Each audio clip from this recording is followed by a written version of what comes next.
Heureux de vous retrouver pour la seconde partie de Washington Forum.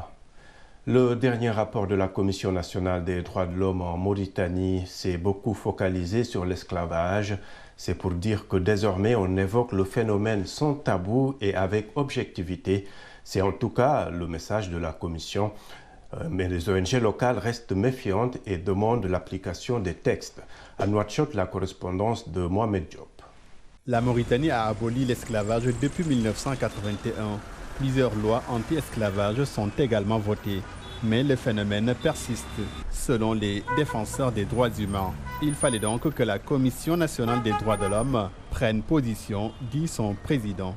Et notre position est de dire qu'il n'y a pas de tabou en Mauritanie. Tout est ouvert. Même les ONG internationales qui étaient expulsées les dernières fois, on les invite à revenir, comme la Fondation Jesse Jackson, comme l'Amnesty International. Aujourd'hui, la Commission nationale des droits de l'homme, avec des partenaires dont le Bureau du Haut-Commissariat des Nations Unies, font porte ouverte sur l'esclavage. La Commission joue les équilibres. En évitant ceux qui veulent fermer les yeux et traiter avec complaisance l'esclavage, mais en évitant aussi ceux qui veulent en faire un business, ceux qui veulent en faire de la politique, et les deux existent. Donc entre les deux, la Commission nationale des droits de l'homme, avec ses partenaires, et elle invite les ONG internationales, particulièrement américaines, à contribuer à cet effort. Toutefois, des ONG locales restent réticentes. Si l'État veut honnêtement combattre l'esclavage, s'il a l'intention d'éradiquer complètement le phénomène, il devra nécessairement impliquer les ONG de droits de l'homme. Les vraies ONG, je veux dire, l'ONG IRA, par exemple, n'est pas reconnue. Et la plupart des affaires d'esclavage que nous portons devant les tribunaux n'ont pas été élucidées. L'affaire peut d'ailleurs se retourner contre nous-mêmes avec des accusations comme désobéissance à l'État et d'autres choses légères qui nous mènent en prison. Nous avons parfois des ONG qui déclarent des cas d'esclavage sans être documentés.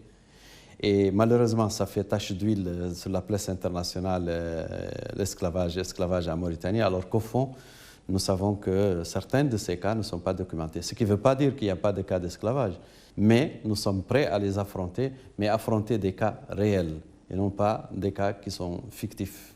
Mais les ONG dénoncent des coupables qui seraient tirés d'affaire. Où sont les condamnés pour esclavage? Est-ce qu'ils sont en détention? Évidemment, non. Ils sont jugés par contumace.